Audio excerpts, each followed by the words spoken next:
ಬಸವಣ್ಣನೇ ತಾಯಿ, ಬಸವಣ್ಣನೇ ತಂದೆ, ಬಸವಣ್ಣನೇ ಪರಮ ಬಂಧು ಎನಗೆ ವಸುದೀಶ ಕಪಿಲ ಸಿದ್ಧ ಮಲ್ಲಿಕಾರ್ಜುನ ನಿಮ್ಮ ಹೆಸರಿಟ್ಟ ಗುರು ಬಸವಣ್ಣನಯ್ಯ. ಪ್ರಾತಸ್ಮರಣೀಯರಾದ ಬಸವಾದಿ ಶಿವಶರಣರನ್ನು ಧಾರವಾಡ ಮುರುಘಾ ಮಠದ ಪರಮ ಪೂಜ್ಯ ಮೃತ್ಯುಂಜಯಗಳನ್ನು ಸ್ಮರಿಸುತ್ತಾ ಇವತ್ತಿನ ದಿವಸ ಬಸವ ಸಮಿತಿ ಬೆಂಗಳೂರು, ಕಲಬುರಗಿ, ಧಾರವಾಡ ಹಾಗೂ ಬಸವ ಕೇಂದ್ರ ಧಾರವಾಡ ಆನ್ಲೈನ್ ಅರಿವಿನ ಮನೆ ಕಾರ್ಯಕ್ರಮ ಶೂನ್ಯ ಸಂಪಾದನೆಯನ್ನು ಅನುಭವ ಮಾಲಿಕೆ ಇವತ್ತು 51ನೇ ಸಂಚಿಕೆ. ಈ ಒಂದು 51ನೇ ಉಪನ್ಯಾಸ ನೀಡಲು ಆಗಮಿಸಿದಂಥ ಶರಣರಾದ ಪ್ರೊಫೆಸರ್ ಶಂಭು ಹೆಗಡಾಳ್ ಸರ್ ಅವರಿಗೆ ಸ್ವಾಗತವನ್ನು ಬಯಸುತ್ತಾ ಮತ್ತು ಈ ಕಾರ್ಯಕ್ರಮವನ್ನು ಆನ್ಲೈನ್ನಲ್ಲಿ ಆಫ್ಲೈನ್ನಲ್ಲಿ ವೀಕ್ಷಿಸುತ್ತಿರುವ ತಮ್ಮೆಲ್ಲರಿಗೂ ಸ್ವಾಗತ ಸುಸ್ವಾಗತವನ್ನು ಬಯಸುತ್ತಾ ಮೊದಲಿಗೆ ಪದ್ಧತಿಯಂತೆ ವಚನ ಪ್ರಾರ್ಥನೆಯೊಂದಿಗೆ ಈ ಕಾರ್ಯಕ್ರಮವನ್ನು ಪ್ರಾರಂಭ ಮಾಡ್ತಾ ಇದ್ದೇವೆ. ವಚನ ಪ್ರಾರ್ಥನೆಯನ್ನು ನಮ್ಮ ಬಸವ ಕೇಂದ್ರದ ಬಾಲಕ ಕುಮಾರ ಸೂರಜ್ ಕರಿಕಟ್ಟಿ ಇವರಿಂದ ವಚನ ಪ್ರಾರ್ಥನೆ. ಸ್ವಾಮಿ ನೀನು ಶಾಶ್ವತ ನೀನು, ಸ್ವಾಮಿ ನೀನು ಶಾಶ್ವತ ನೀನು, ಎತ್ತಿದೆ ಬಿರಿದ ಜಗವೆಲ್ಲರಿಯಲು, ಎತ್ತಿದೆ ಬಿರಿದ ಜಗವೆಲ್ಲರಿಯಲು, ಮಹಾದೇವ ಮಹಾದೇವ ಮಹಾದೇವ ಮಹಾದೇವ, ಸ್ವಾಮಿ ನೀನು ಶಾಶ್ವತ ನೀನು, ಸ್ವಾಮಿ ನೀನು ಶಾಶ್ವತ ನೀನು, ಪಶುಪತಿ ಜಗಕ್ಕೆ ಏಕೋ ದೇವ, ಪಶುಪತಿ ಜಗಕ್ಕೆ ಏಕೋ ದೇವ, ಸ್ವರ್ಗ ಮರ್ತ್ಯ ಪಾತಾಳದೊಳಗೆ, ಸ್ವರ್ಗ ಮರ್ತ್ಯ ಪಾತಾಳದೊಳಗೆ ಒಬ್ಬನೇ ದೇವ, ಕೂಡಲ ಸಂಗಮ ದೇವ, ಒಬ್ಬನೇ ದೇವ, ಕೂಡಲ ಸಂಗಮ ದೇವ, ಸ್ವಾಮಿ ನೀನು ಶಾಶ್ವತ ನೀನು, ಸ್ವಾಮಿ ನೀನು ಶಾಶ್ವತ ನೀನು, ಸ್ವಾಮಿ ನೀನು ಶಾಶ್ವತ ನೀನು. ಶ್ರೀ ಗುರು ಬಸವಲಿಂಗಾಯ ನಮಃ. ಸುಶ್ರಾಯವಾಗಿ ವಚನ ಪ್ರಾರ್ಥನೆ ನಡೆಸಿಕೊಟ್ಟಂಥ ಸೂರಜ್ ಕರಿಕಟ್ಟಿ ಇವರಿಗೆ ಧನ್ಯವಾದಗಳು. ಈ ಒಂದು ಶೂನ್ಯ ಸಂಪಾದನೆ ನಮ್ಮ ಧಾರವಾಡದ ನಗರದಲ್ಲಿ ನೂತನ ದಾಖಲೆಯನ್ನು ಮಾಡಿದೆ. ಯಾಕಂದರೆ ಭಾಳ ಹಿಂದೆ ಎಲ್ಲರೂ ಒಂದು ವರ್ಷ ತನಕ ಕಷ್ಟ ಮಾಡಿದರು. ಇದು 2ನೇ ವರ್ಷ 51ನೇ ಸಂಚಿಕೆಯನ್ನು ನಮ್ಮ ಡಾಕ್ಟರ್ ಶಂಭು ಹೆಗಡಾಳ್ ಅವರು ನಿರಂತರವಾಗಿ ನಮಗೆ ಅನುಭವವನ್ನು ನೀಡ್ತಾ ಇದ್ದಾರೆ. ಇಂಥ ಒಂದು ನಾವು ಕನಸಿನಲ್ಲಿ ಕಂಡಿರಕ್ಕಿಲ್ಲ. ಇಷ್ಟೊಂದು ಅದ್ಭುತವಾಗಿ, ಇಷ್ಟೊಂದು ನಿರಂತರವಾಗಿ, ಎಂಥ ಇದರಲ್ಲಿ ಕೂಡ ನಿರಂತರವಾಗಿ ಈ ಕಾರ್ಯಕ್ರಮವನ್ನು ಅಚ್ಚುಕಟ್ಟಾಗಿ ಅವರು ಅನುಭವವನ್ನು ಮಾಡ್ಕೋತಾ ಬಂದಿದ್ದಾರೆ. ಅದು ಎಂಥದಂದ್ರೆ ಅಗದಿ ಪ್ರತಿಯೊಬ್ಬರಿಗೆ ಮನ ಮುಟ್ಟುವಂತೆ, ಎಲ್ಲರಿಗೂ ಇಲ್ಲಿದ್ದವರಿಗೂ ಹೊರಗಿನ ದೇಶದಲ್ಲಿ ನೋಡ್ತಾ ಇರುವಂಥವರಿಗೂ ಮನ ಮುಟ್ಟುವಂತೆ, ನಮಗೆಲ್ಲ ನಮ್ಮ ಒಂದು ಒಳಗಿನ ಅಂಧಕಾರವನ್ನು ತೆಗೆದು ಒಂದು ಜ್ಯೋತಿಯನ್ನು ಬೆಳೆಸ್ತಾ ಇರುವಂಥ, ಒಂದು ಅಜ್ಞಾನವನ್ನು ಕಳೆದು ಸುಜ್ಞಾನವನ್ನು ಕೊಡುತ್ತಿರುವಂಥ ಈ ಅಲ್ಲಮ ಪ್ರಭು ಮತ್ತು ಸಿದ್ದರಾಮೇಶ್ವರರ ಒಂದು ಸಂವಾದ ಏನಿದೆ ಅದು ಅದ್ಭುತವಾದಂಥದ್ದು. ಅದು ಎಲ್ಲಿ ಎಷ್ಟು ವಾರ ಬಂದಿದೆ ಅಂದರೆ ಅಬ್ಬಾ ಹೇಳೋಕ್ಕಾಗಂಗಿಲ್ಲ. ಅದು ಇಷ್ಟೊಂದು ಭಾಳ ಇನ್ನೂ ಇವತ್ತು ಕೂಡ ಅದೇ ಸಿದ್ದರಾಮೇಶ್ವರರು ಮತ್ತು ಅಲ್ಲಮ ಪ್ರಭುಗಳ ಸಂಭಾಷಣೆ ಇವತ್ತು ಕೂಡ ಮುಂದುವರಿತೈತೆ ಅಂತ ಹೇಳ್ತಾ, ಈ ಕಾರ್ಯಕ್ರಮನ ನೋಡೋದೇ ಒಂದು ನಮ್ಮ ದೊಡ್ಡ ಭಾಗ್ಯ, ಇದನ್ನು ಕೇಳೋದೇ ಒಂದು ನಮ್ಮ ಭಾಗ್ಯ. ಅನ್ನುತ್ತಾ ಇವತ್ತ ನೂತನ ದಾಖಲೆಯನ್ನು 51ನೇ ವಾರ ಉಪನ್ಯಾಸ ನೀಡುತ್ತಿರುವ ಶಂಭು ಹೆಗಡಾಳ್ ಸರ್ರಿಗೆ ನಾನು ಈ ಕಾರ್ಯಕ್ರಮ ಇನ್ನು ಮುಂದುವರಿಸಬೇಕಂತ ಹೇಳಿ ಅವರಲ್ಲಿ ನಾವು ಧಾರವಾಡ ಬಸವ ಕೇಂದ್ರ ಮತ್ತು ಬಸವ ಸಮಿತಿಯಿಂದ ಅವರಿಗೆ ವಿನಂತಿಸಿಕೊಳ್ಳುತ್ತೇವೆ. ಕಾಯದೊಳು ಗುರುಲಿಂಗ ಜಂಗಮದಾಯತವನರಿಯಲ್ಕೆ ಸುಲಭೋಪಾಯದಿಂದಿದರಿಟ್ಟು ಬಾಹ್ಯಸ್ಥಲಕ್ಕೆ ಕುರುಹಾಗಿ ದಾಯದೋರಿ ಸಮಸ್ತ ಭಕ್ತ ನಿಕಾಯವನ್ನು ಪಾವನವ ಮಾಡಿದ ರಾಯಪೂರ್ವಾಚಾರ್ಯ ಸಂಗನ ಬಸವ ಶರಣಾರ್ಥಿ ಪ್ರಾತಸ್ಮರಣೀಯರಾದಂಥ ಬಸವಾದಿ ಶಿವಶರಣರನ್ನು ಎನ್ನ ಹೃನ್ಮಂದಿರದಲ್ಲಿ ಭಕ್ತಿಯಿಂದ ನೆನೆದುಕೊಂಡು ಪ್ರಪಂಚದ ಎಲ್ಲ ದಾರ್ಶನಿಕರಲ್ಲಿ ಭಕ್ತಿಯಿಂದ ವಂದಿಸಿ ಬಸವ ಕೇಂದ್ರ ಮತ್ತು ಬಸವ ಸಮಿತಿಯ ಎಲ್ಲ ಪದಾಧಿಕಾರಿಗಳಲ್ಲಿ ಮತ್ತು ಯಾವತ್ತೂ ಸದಸ್ಯರಲ್ಲಿ ನನ್ನ ಭಕ್ತಿಯ ನಮನಗಳನ್ನು ಸಲ್ಲಿಸಿ ಈ ಒಂದು ಶೂನ್ಯ ಸಂಪಾದನೆ ಅನುಭವ ಮಾಲಿಕೆಯಲ್ಲಿ ಪ್ರಾರಂಭದಿಂದಲೂ ಇಲ್ಲಿಯವರೆಗೂ ಇಲ್ಲಿ ನೆರೆದು ಬಂದಂತಹ ಎಲ್ಲ ಶರಣ ತಂದೆ ತಾಯಿಗಳಲ್ಲಿ ಹಾಗೂ ಆನ್ಲೈನ್ ಮೂಲಕ ವೀಕ್ಷಣೆ ಮಾಡ್ತಕ್ಕಂಥ ಪ್ರತಿಯೊಬ್ಬ ಪೂಜ್ಯ ಸ್ವರೂಪಿಗಳಾಗಿರ್ತಕ್ಕಂಥ ಎಲ್ಲ ಅನುಭಾವಿಗಳಲ್ಲಿ ಇದನ್ನು ಆಲಿಸ್ತಕ್ಕಂಥ ಅನುಭಾವಿಗಳಲ್ಲಿ ನನ್ನ ಭಕ್ತಿಯ ಶರಣಾರ್ಥಿಗಳು. ಈಗ ನಾವು ಕಳೆದ ವಾರ ಪ್ರಭುದೇವರು ಸಿದ್ದರಾಮೇಶ್ವರ ಮಠಕ್ಕೆ ಆಗಮನ ಮಾಡ್ತಾರೆ.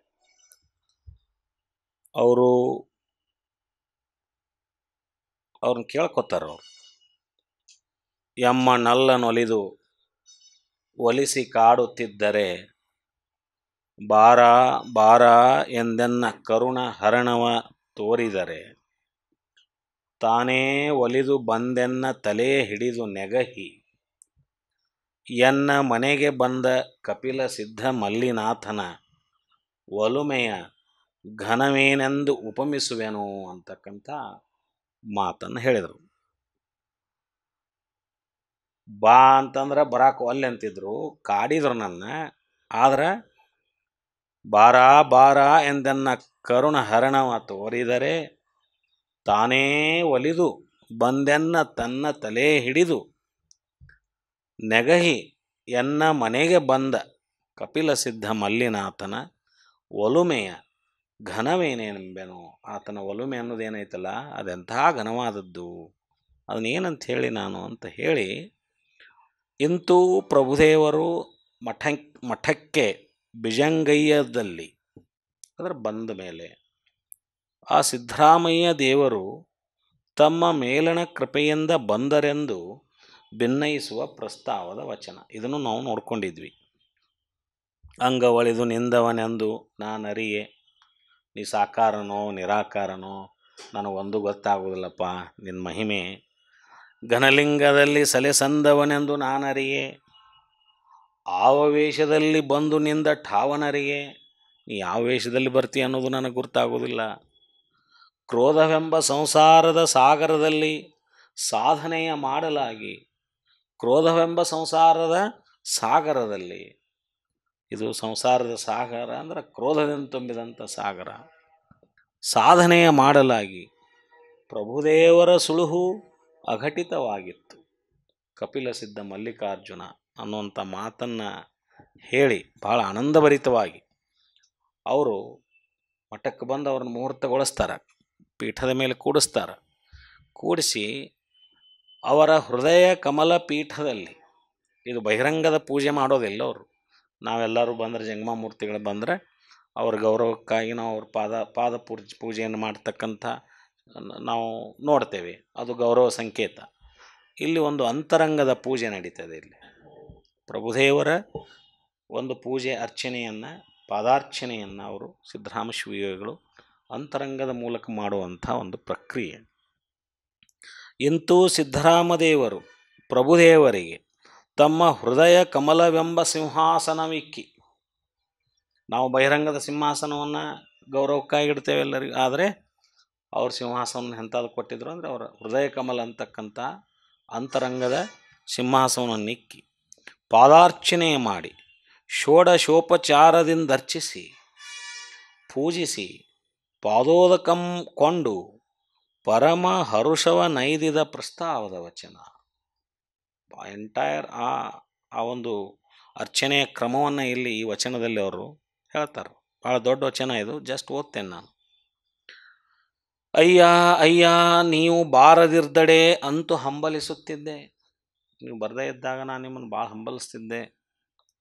ನೀನೆನ್ನ ಹಂಬಲ ಕೇಳಿ, ನನ್ನ ಹಂಬಲವನ್ನು ಕೇಳಿ ಕರುಣದಿಂದ ಭೋರನೇ ಬಂದರೆ, ಕರುಣೆ ತೋರಿ ಧಾವಿಸಿ ಬಂದೆ, ಭೋರನೇ ಬಂದರೆ ಧಾವಿಸಿ ಬಂದು ಆನು ತಳವೆಳಗಾಗಿ ಅವಗುಣವೆಂಬ ರಜವ ಕಳೆದು.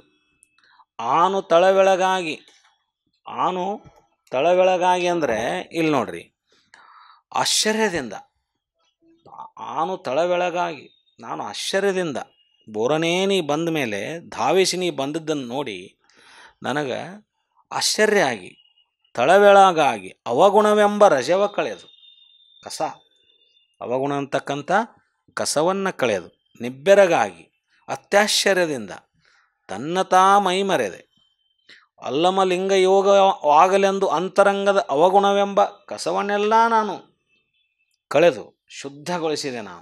ನಾನು ಕಸ ಒಳಗಿನ ಅವಗುಣ ಅಂತಕ್ಕಂಥದ್ದನ್ನೆಲ್ಲವನ್ನೂ ತೆಗೆದು ನಾನು ಅಂತರಂಗದೊಳಗೆ ಶುದ್ಧಗೊಂಡೇನು. ನಾವು ಕಂಬಳಿಯ ಪೀಠವನ್ನೊಲ್ಲದೆ ಹೃದಯ ಪೀಠವನ್ನಿಕ್ಕಿ. ಎಂಥ ಪೀಠವನ್ನಿಕ್ಕಿದ್ರವ್ರಂದ್ರೆ ಕಂಬಳಿಯ ಪೀಠವನ್ನೊಲ್ಲದೆ ಹೃದಯ ಪೀಠವನ್ನಿಕ್ಕಿ ಪರಿಶುದ್ಧಗೊಂಡಂಥ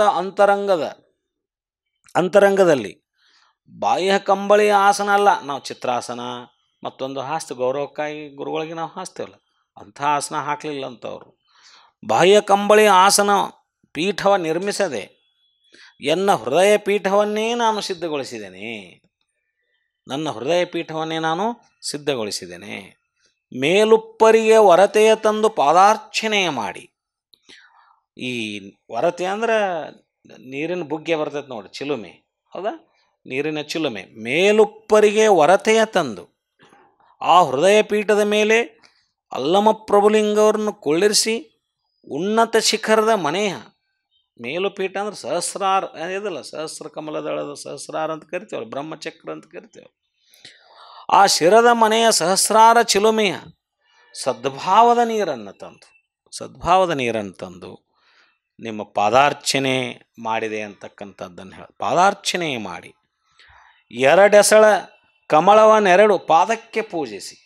ಎರಡು ದಳದ ಕಮಲದ ಹೂವನ್ನು ನಾನು ನಿನ್ನ ಪಾದಕ್ಕೆ ಇಳಿಸ್ತೇನೆ ಅಂತ. ಉಭಯ ಕಂಗಳ ಮಧ್ಯದ ಆಜ್ಞಾಚಕ್ರದಲ್ಲಿ ಎರಡು ದಳ ಇರುತ್ತೆ. ಆಜ್ಞಾಚಕ್ರದಲ್ಲಿ ಎರಡು ದಳ ಇರುತ್ತೆ. ಮೂಲಾಧಾರದಲ್ಲಿ 4, ಹೌದಾ, ಸ್ವಾಧಿಷ್ಠಾನದಲ್ಲಿ 6, ಹೌದಾ, ಮಣಿಪೂರಕದಲ್ಲಿ 10, ಮಣಿಪೂರಕದಲ್ಲಿ 10, ಅನಾಹತದಲ್ಲಿ 12, ಹೌದಾ, ವಿಶುದ್ಧಿಯಲ್ಲಿ 16, ಆಜ್ಞಾಚಕ್ರದಲ್ಲಿ 2 ದಳ, ಬ್ರಹ್ಮಚಕ್ರದಲ್ಲಿ ಸಹಸ್ರ, ಶಿಖಾಚಕ್ರದಲ್ಲಿ 3 ದಳ, ಪಶ್ಚಿಮಾಗ್ರದಲ್ಲಿ 1 ದಳ, ಅಣುಲಿಂಗದಲ್ಲಿ ಅಣುಚಕ್ರದಲ್ಲಿ ಅದು ದಳರಹಿತವಾಗಿರ್ತಕ್ಕಂಥದ್ದು. ಅಣುಚಕ್ರಕ್ಕೆ ದಳ ಇಲ್ಲ, ಅಣುಚಕ್ರಕ್ಕೆ ದಳ ಇಲ್ಲ, ಯಾವುದೇ ಬಣ್ಣ ಇಲ್ಲ. ಬಣ್ಣ ಇಲ್ಲ ಅಂದರೂ ಅದಕ್ಕೆ ವಿಪರೀತದ ಮಹಾಜ್ಯೋತಿ ವರ್ಣ ಅಂತ ಕರಿತೀವಿ. ಅಣುಚಕ್ರದ ಬಣ್ಣವನ್ನು ನಾವು ವಿಪರೀತದ ಮಹಾಜ್ಯೋತಿ. ಬ್ರಹ್ಮಚಕ್ರಕ್ಕೆ ಮಹಾಜ್ಯೋತಿ, ಶಿಖಾಚಕ್ರಕ್ಕೆ ಅಗಣಿತ ಮಹಾಜ್ಯೋತಿ ಬಣ್ಣ ವರ್ಣ.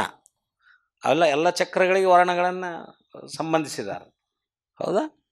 ಸೊ ಇಲ್ಲಿ ಹೇಳ್ತಾರೆ ಅವರು, ಎರಡೆಸಳ ಕಮಲವನ್ನೆರಡು ಪಾದಕ್ಕೆ ಪೂಜಿಸಿ, ಆಜ್ಞಾಚಕ್ರ ಇರತಕ್ಕಂಥ ಹಣಿ ಹಚ್ಚಿ ನಮಸ್ಕಾರ ಮಾಡಿದರೆ ನೀವು 2 ದಳದ ಕಮಲವನ್ನು ಆ ಪಾದಕ್ಕೆ ಏರಿಸಿ ನೀವು ಪೂಜೆ ಮಾಡ್ದಂಗಂತ.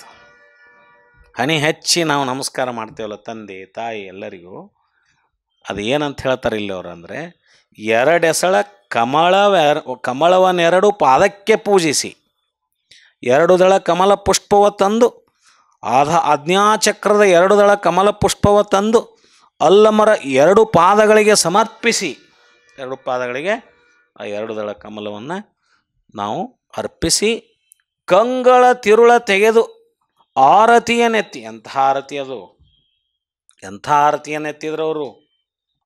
ನಮಸ್ಕಾರ ಮಾಡಿದ ಮೇಲೆ ಜ್ಯೋತಿ ಬೆಳಗ್ತೇವಲ್ಲ, ಎಂಥ ಜ್ಯೋತಿ. ಕಂಗಳ ತಿರುಳು ಅಂದರೆ ಕಣ್ಗಳ ಬೆಳಗಿನ ಸತ್ವ, ಆ ತೇಜ, ಕಂಗಳ ಬೆಳಗಿನ ತೇಜ. ನೀವು ಇಷ್ಟಲಿಂಗ ಯೋಗವನ್ನು ಮಾಡಿ ಮಾಡಿ, ತ್ರಾಟಕ ಯೋಗವನ್ನು ಮಾಡಿ ಮಾಡಿ, ದೃಷ್ಟಿ ಯೋಗವನ್ನು ಮಾಡಿ ಮಾಡಿ, ಶಕ್ತಿಯ ಕಣಗಳನ್ನು ನೀವು ಅಲ್ಲಿ ಕಣ್ಣೊಳಗೆ ನೀವು ಏನೋ ಆಕರ್ಷಣೆ ಮಾಡಿಕೊಂಡು ಕಣ್ಣ ತೇಜ ಆಗಿರ್ತಾವಂತ. ಮಹಾ ತಪಸ್ವಿಗಳ ದೃಷ್ಟಿ ಬಿದ್ರೇ ಅದು ದೃಷ್ಟಿ ಪರುಷ ಅಂತ ನಾವು ಯಾಕೆ ಕರಿತೀವಿ ಅಂದರೆ ಅದು ಲಿಂಗ ಯೋಗದಿಂದ ಬರ್ತಕ್ಕಂಥ ದೃಷ್ಟಿ ಪರುಷ. ಆ ಒಂದು ಬೆಳಗನ್ನು, ಅಂಥ ದೃಷ್ಟಿಯ ಆರತಿಯನ್ನು, ಅಂಥ ನನ್ನ ಆರತಿ ಎಂಥದಂದ್ರೆ ನಮ್ಮ ಎಲ್ಲ ಬೆಳ್ಳಿವು ತಟ್ಟಿ ಮೇಲೆ ನಾವು ಅದು ಶೃಂಗಾರದ ಆರತಿ, ಅದು ಹೌದಾ.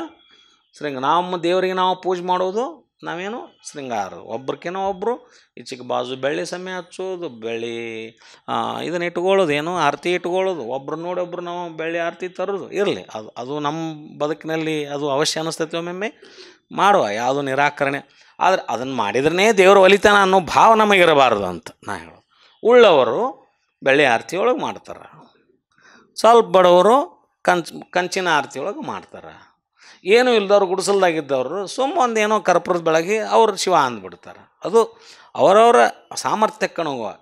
ಇಲ್ಲಿ ಅದು ಯಾವ ಅವಶ್ಯಕತೆ ಇಲ್ಲ ಅಂತ. ಎಂಥ ಆರತಿ ಎತ್ತಬೇಕಂದ್ರೆ ಕಂಗಳ ದೃಷ್ಟಿ ತೇಜ ಏನೈತಲ್ಲ, ಅದು ನಮ್ಮ ಆರತಿ ಆಗ್ಬೇಕು, ಅದು ನಮ್ಮ ಜ್ಯೋತಿ ಆಗ್ಬೇಕು, ಅದು ನಮ್ಮ ಬೆಳಕಾಗಬೇಕು, ಆ ಭಗವಂತನಿಗೆ ಅರ್ಥ ಅಂತ. ಅದಕ್ಕೆ ಅರಿವು ಕಂದೆರೆಯದವರಿಂದ ಆರತಿಯನೊಲ್ಲೆ ನೀನು ಅಂತ ಅಕ್ಕಮಹದೇವಿ ತಾಯಿ ಹೇಳ್ತಾರೆ, ಹೌದಾ. ತಾನು ಕರಗದವರಲ್ಲಿ ಪುಷ್ಪವನಲ್ಲೆನಯ್ಯ ನೀನು, ಮನ ಕರದವರಲ್ಲಿ ಗಂಧಾಕ್ಷತೆಯವಲ್ಲೇ ನೋಡ್ರಿ. ಅದು ಅಂತರಂಗದ ಪೂಜೆನೇ. ಅದು ಗಂಧಾಕ್ಷತೆ ಯಾವುದನಂದ್ರೆ ನಮ್ಮದು ಮನ ಯಾರ್ದು ಕರಗ್ತಿರ್ತದಲ್ಲ ಅದೇ ಭಗವಂತನಿಗೆ ಅರ್ಪಿಸುವಂಥ ಗಂಧಾಕ್ಷತೆ.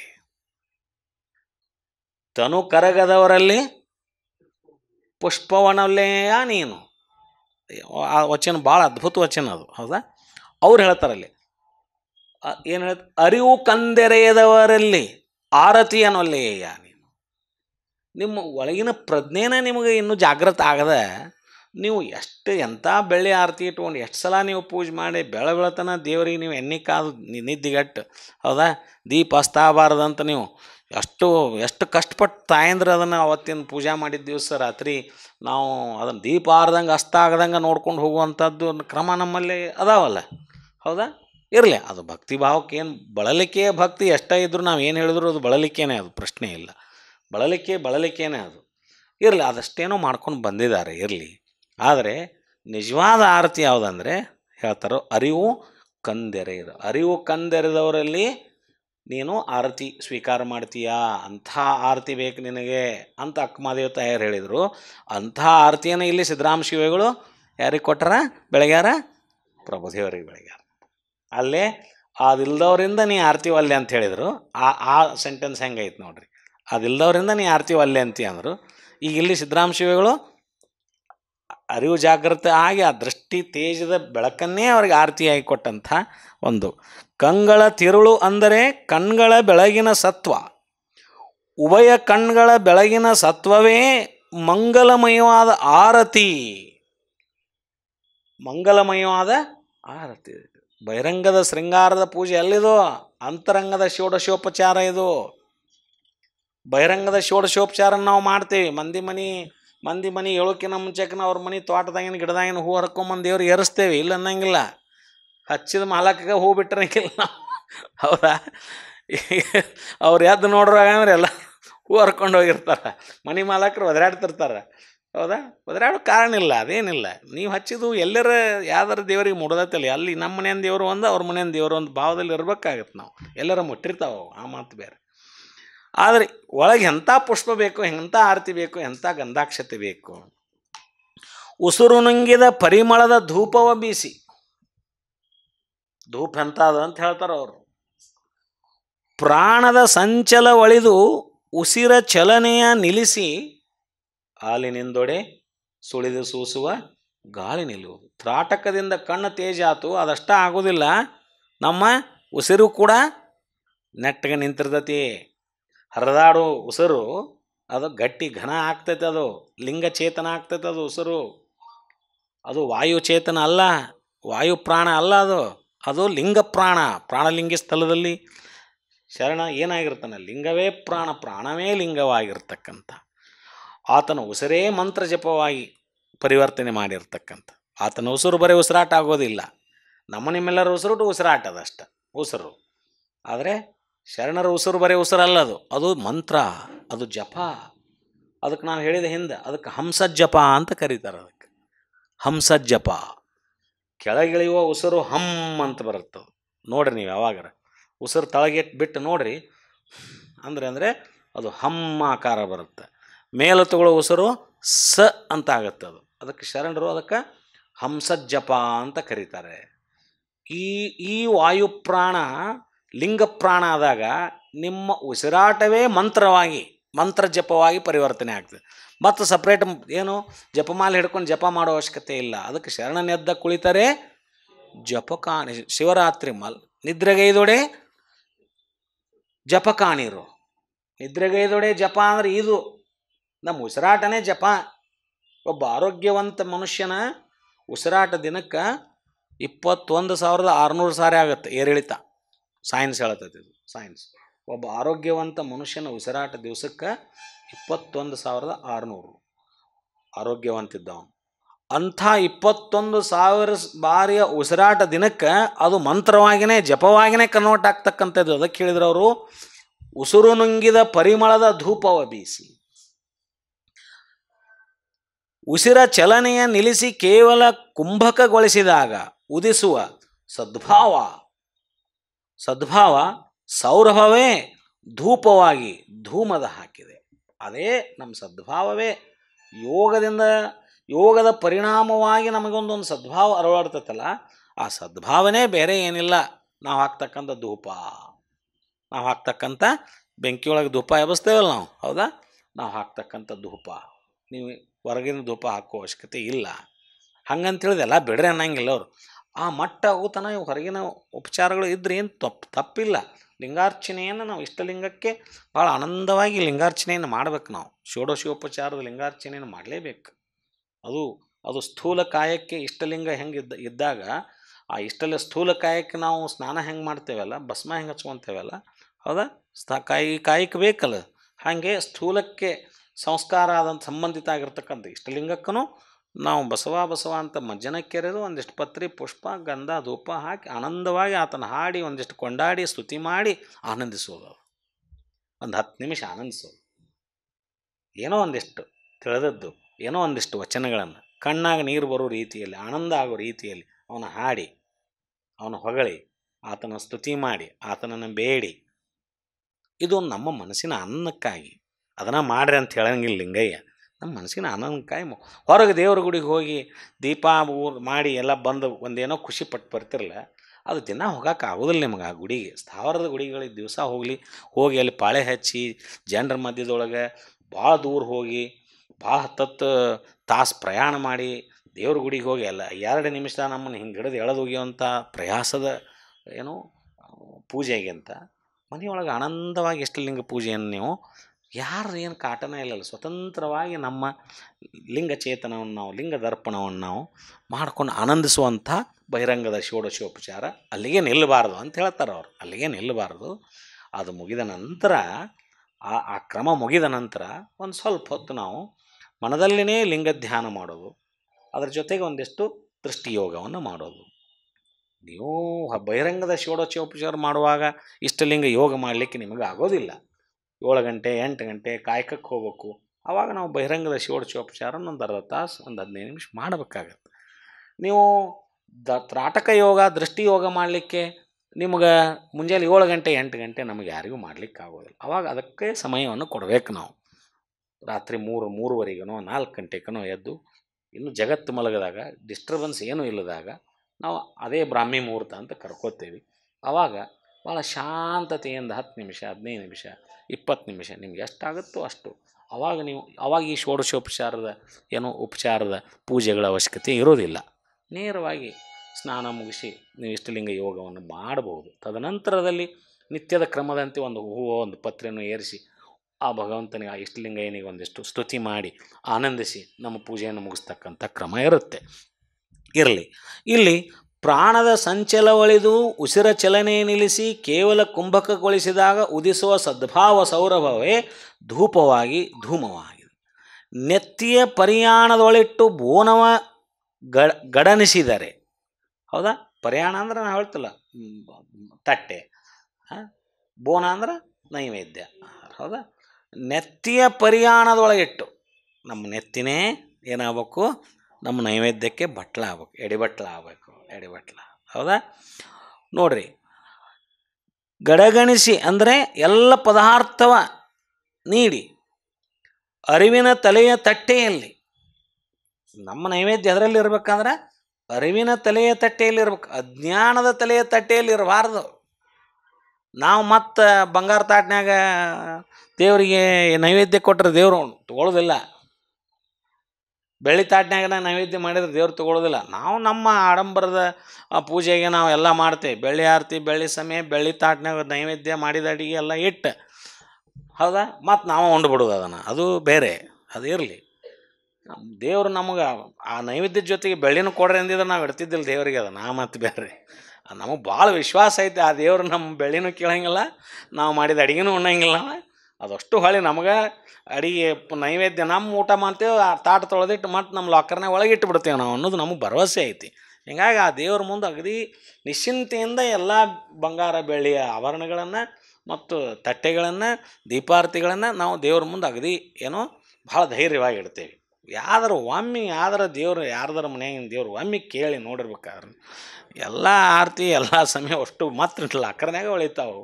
ಇದು ಇರಲಿ, ನಮ್ಮ ಆನಂದಕ್ಕಾಗಿ ಇರ್ತಕ್ಕಂಥದ್ದು. ಹಿಂಗೆ ಅವರು ನೈವೇದ್ಯವನ್ನು ಹೆಂಗೆ ಮಾಡಿದರು ಸಿದ್ದರಾಮ ಶ್ರೀಗಳು, ನೈವೇದ್ಯವನ್ನು ತಮ್ಮ ಅರಿವಿನ ತಲೆಯ ತಟ್ಟೆಯನ್ನೇ ಮಾಡಿ, ಅವರ ಅರಿವಿನ ತಲೆಯನ್ನೇ, ಜ್ಞಾನದ ತಲೆಯನ್ನೇ ತಟ್ಟೆಯನ್ನಾಗಿಸಿ ಸಮರ್ಪಣ ಭಾವದ ಬೋನವ. ಎಂಥ ನೈವೇದ್ಯ ಅದು, ಸಂಪೂರ್ಣ ಹೋಳಿಗೆ, ಕಡುಬು, ಹುಗ್ಗಿ ಅಲ್ಲ, ಸಮರ್ಪಣ ಭಾವ ಅಂತಕ್ಕಂಥ ನೈವೇದ್ಯ ಅಡಿಗೆ, ಸಂಪೂರ್ಣ ಸಮರ್ಪಣ ಭಾವ. ಅಲ್ಲಿ ನಂದು ಅನ್ನೋದು ಏನೂ ಇಲ್ಲ. ಸಮರ್ಪಣ ಭಾವ ಅಂದ್ರೆ ಏನು, ನನ್ನದು ಅನ್ನುವಂಥ ಅವನ ಲವಲೇಶ ಏನೂ ಇರೋದಿಲ್ಲ, ಅದು ಸಮರ್ಪಣ ಭಾವ. ನಮ್ದು ಏನೈತೆ ರೀ ಬಾಯ್ಲೆ ಅಂತೇಳಿ ಬಿಡ್ರಿ, ಭಾಳ ಸಲ ಅನ್ಕೊತೀವಿ ನಮ್ದು ಏನೈತ್ರಿ ಎಲ್ಲ ಅವ್ರದ್ದು ಐತಲ್ರಿ, ನಮ್ದು ಏನೈತ್ರಿ ಎಲ್ಲ ಯಜಮಾನ್ರದ ಐತೆ ಅಂತ ನೀವು ಅಂತೀರಿ, ನಮ್ದು ಏನಾರ ಐತೆ ಅಂತ ಅವ್ರ ಯಜಮಾನ್ರದ, ನಮ್ದು ಏನೈತ್ರಿ ಅಂತ ಮಕ್ಕಳ ಮೇಲೆ ಹಾಕ್ತೀವಿ, ಮಕ್ಕಳು ನಮ್ದು ಏನೈತ್ರಿ ಅಂತ ಅಪ್ಪಗಳ ಮೇಲೆ ಹಾಕಿ ತಂದೆಗಳು. ಯಾರು ದೇಣಿಗೆ ಪಣಿಗೆ ಕೇಳಕ್ಕೆ ಬಂದ್ರೆ ನೋಡ್ಬೇಕ್ರಿ, ಮಗನ ಕೇಳಿದ್ರೆ ಅಪ್ಪಾರನ್ನ ಕೇಳ್ಬೇಕ್ರಿ ಅಂತ, ನಾ ಅಪ್ಪಾರನ್ನ ಕೇಳಿದ್ರೆ ಮಗನ ಕೇಳ್ಬೇಕ್ರಿ ಅಂತಿರ್ತಾನೆ. ಇದು ಮಜಾ ಇರ್ತೈತಿ, ಅದು ಮಜಾ ಆಟ. ಇನ್ನುಳಿದು ಯಾವ ವಿಷಯನೂ ಅಪ್ಪಾರನ್ನ ಕೇಳಿ ಮಾಡ್ತಿರಂಗಿಲ್ಲ ನಾವು, ದೇಣಿಗೆ ವಿಷಯ ಬಂದಾಗ ಅಪ್ಪಾರನ್ನ ಕೇಳಿ ಅಂತಾನೆ, ಅಂದ್ರೆ ಮುಗೀತು ಅಂತಿದ ಅರ್ಥ.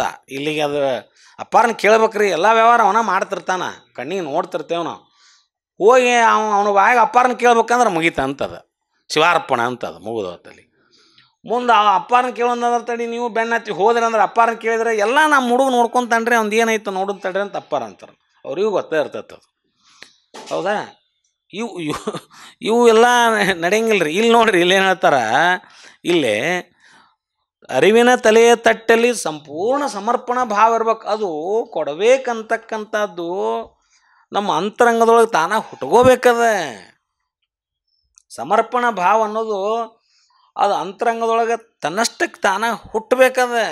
ಯಾರ ಹೇಳಿ ಮಾಡಿ ಒತ್ತಾಯ ಮಾಡಿ ಕೊಡಿಸೋದಲ್ಲ, ಹೇಳಿ ಮಾಡಿ ಒತ್ತಾಯ ಮಾಡಿ ಕೊಡಿಸೋದಲ್ಲ. ನೋಡ್ರಿ, ನಿಮಗೆ ಒಮ್ಮೆಮ್ಮೆ ನಿಮಗೆ ಅನಿಸ್ತತಿ, ಏನೋ ಒಮ್ಮೆಮ್ಮೆ ಕಾರ್ಯಕ್ರಮ ನೋಡಿ ನಾನು ಇದಕ್ಕೇನಾರ ಬರೆಸ್ಬೇಕಪ್ಪ ಅನಿಸ್ತತಿ, ಹೌದಾ.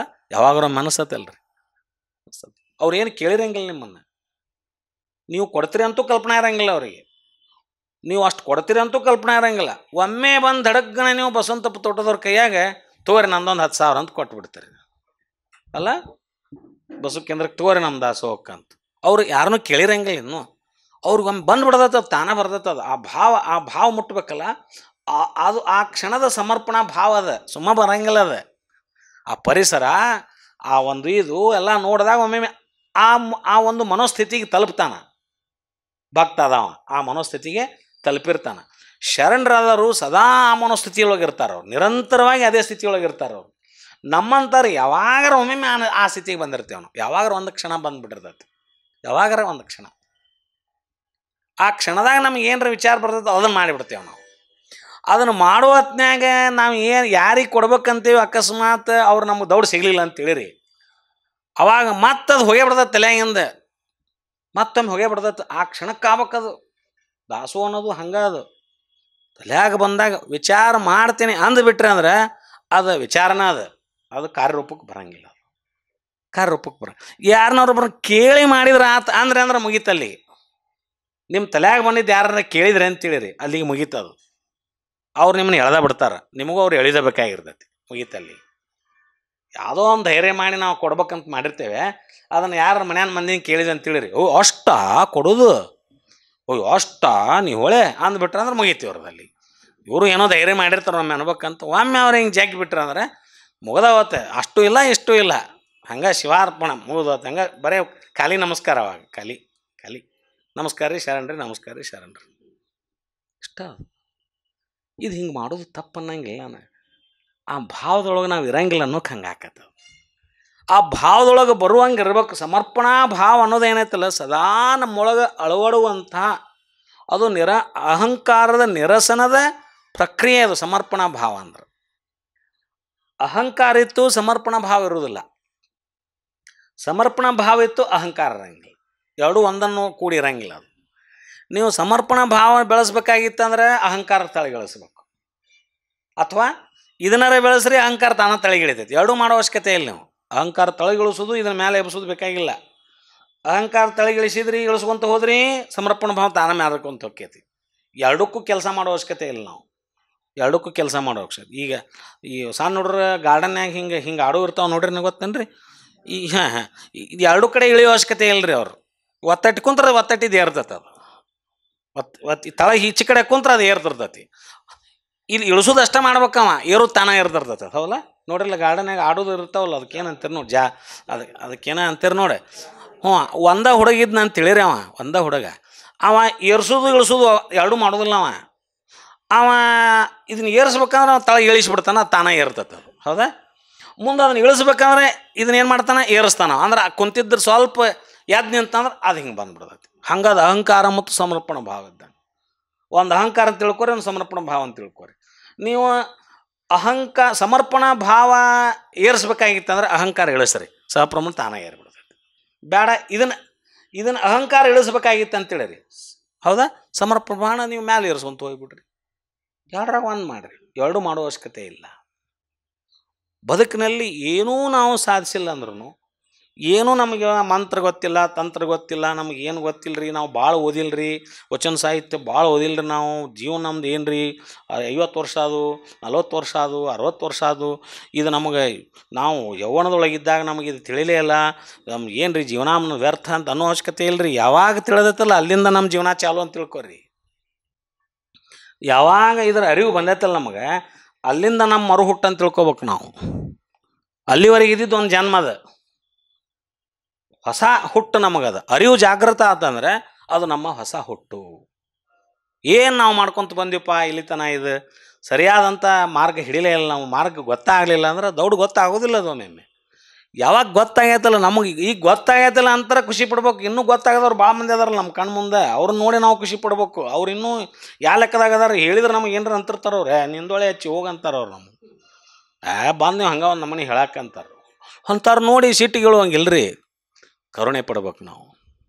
ಅಂತಾರು ನೋಡಿ ನಾವು ಸಿಟ್ಟಿಗೇಳಬಾರ್ದು. ಪಾಪ ಅವ್ರ ಅಜ್ಞಾನ ಅದ. ನಾವು ಒಂದು ಕಾಲಕ್ಕೆ ಅದನ್ನು ಮಾಡೇವಲ್ಲ ಅಂತ ನೆನೆಸ್ಕೋಬೇಕು.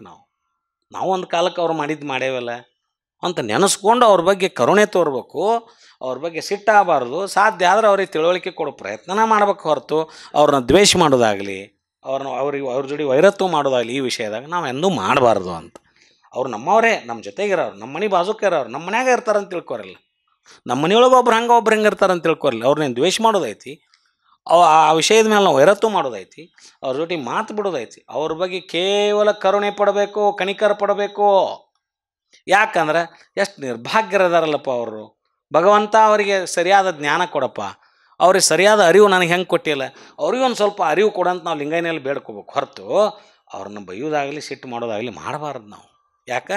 ಅವ್ರಿಗೆ ಅದು ತಿಳಿದಿತ್ತಂದ್ರೆ ಅವರು ನಮ್ಮಂಗನ ಮಾಡ್ತಿದ್ರು, ಅವ್ರಿಗೆ ತಿಳಿದಿಲ್ಲ ಅನ್ನಕ್ಕೆ ಅವ್ರು ಮಾಡವಲ್ರು ಅನ್ನುವಂಥ ಭಾವದೊಳಗೆ ನಾವು ಇರಬೇಕಾಗತ್ತೆ. ಅದಕ್ಕೆ ಅವರು ಅರಿವಿನ ತಲೆಯ ತಟ್ಟೆಯಲ್ಲಿ ಎಂಥ ನೈವೇದ್ಯವನ್ನು ಇಟ್ಟಾರಂದ್ರೆ ಅವರು ಸಂಪೂರ್ಣ ಸಮರ್ಪಣಾ ಭಾವದ ನೈವೇದ್ಯ. ನಮ್ಮ ನೈವೇದ್ಯ ಆದಿರ್ಬೇಕು. ನಮ್ಮ ನೈವೇದ್ಯ ಎಂತಾದಿರ್ಬೇಕು? ಅದು ಮೌನದಲ್ಲುಂಬುದು ಆಚಾರವಲ್ಲ. ನಾವು ಪ್ರಸಾದ ಮಾಡುವಾಗ ದೇವರಿಗೆ ನಾವು ಹೇಳೋದದು ಲಿಂಗೈಗೆ ನಡೆಯುವಾಗ ಈ ಪ್ರಸಾದ ಈ ಬೋನ ಹಿಡಿಯುವಾಗ ಮೌನದಲ್ಲುಂಬುದು ಆಚಾರವಲ್ಲ. ಲಿಂಗಾರ್ಪಿತವ ಮಾಡಿದ ಬಳಿಕ ತುತ್ತಿಗೊಮ್ಮೆಮ್ಮೆ ಶಿವಾಶರಣ ಎನ್ನುತ್ತಿರಬೇಕು. ಕರ್ಣವೃತ್ತಿಗಳಡವು ಎಂಥವು ಸಮರ್ಪಣಾ ಭಾವದ ನೈವೇದ್ಯವನ್ನು ನೀವು ಮಾಡುವಾಗ ಕರ್ಣವೃತ್ತಿಗಳು ತಾನ ಅಡಗುತ್ತಾವು. ಅದರ ಅರ್ಥ ಅದು. ನಾವು ರಗಡ ಸಲ ಹೇಳೇವಿ ಈ ವಚನವನ್ನು ಪ್ರತಿ ಸಲ ನಾವು ಪ್ರಸಾದ ಎಡೆ ಮಾಡುವಾಗ ನಾವು ಹೇಳ್ತೇವಲ್ಲ, ಆ ಬಹಿರಂಗದ ಪ್ರಸಾದಕ್ಕೂ ಒಪ್ತತಿ. ಅಂತರಂಗದ ಇಂಥ ನೈವೇದ್ಯವನ್ನು ನಾವು ಎಡೆ ಮಾಡುವಾಗನೂ ಆ ವಚನಗಳು ಅನ್ವಯ ಆಗ್ತಾವೆ. ಮುಂದೆ ಸಯದಾನ ಸವೆಯದೆ ಆರೋಗಣೆಯ ಮಾಡಿ. ಸಯದಾನ ಅಂದ್ರೆ ಪದಾರ್ಥ ಪ್ರಸಾದ. ಸವೆಯದೆ ಎಂಥ ಪ್ರಸಾದ ಐತೆ ಅಂದ್ರೆ ನಾವು ಉಣ್ಣು ಪ್ರಸಾದ ಸವಿತೈತಿ. ಉಂಡಗಣ ಸವಿತೈತಿ ನಾವು ಉಣ್ಣು ಪ್ರಸಾದ. ಅವ್ರು ಎಡೆ ಮಾಡಿದ ಪ್ರಸಾದ ಎಂಥ ಪ್ರಸಾದ? ಸಮರ್ಪಣಾ ಭಾವದ ಪ್ರಸಾದ ಅದು. ಅದಂದ್ರೆ ಖಾಲಿ ಆಗಕ್ಕೆ ಸಾಧ್ಯ ಐತೆನೋ? ಅದು ಖಾಲಿ ಆಗೋದಿಲ್ಲ. ಅದು ಆ ಸಮರ್ಪಣಾ ಭಾವದ ಪ್ರಸಾದ ಎಂದೂ ಖಾಲಿ ಆಗೋದೇ ಇಲ್ಲದು. ಖಾಲಿ ಸಯದಾನ ಸವೆಯದೆ ಆರೋಗಣೆಯ ಮಾಡಿ. ಆರೋಗಣೆ ಮಾಡೋದಂದ್ರೆ ಊಟ ಮಾಡೋದು.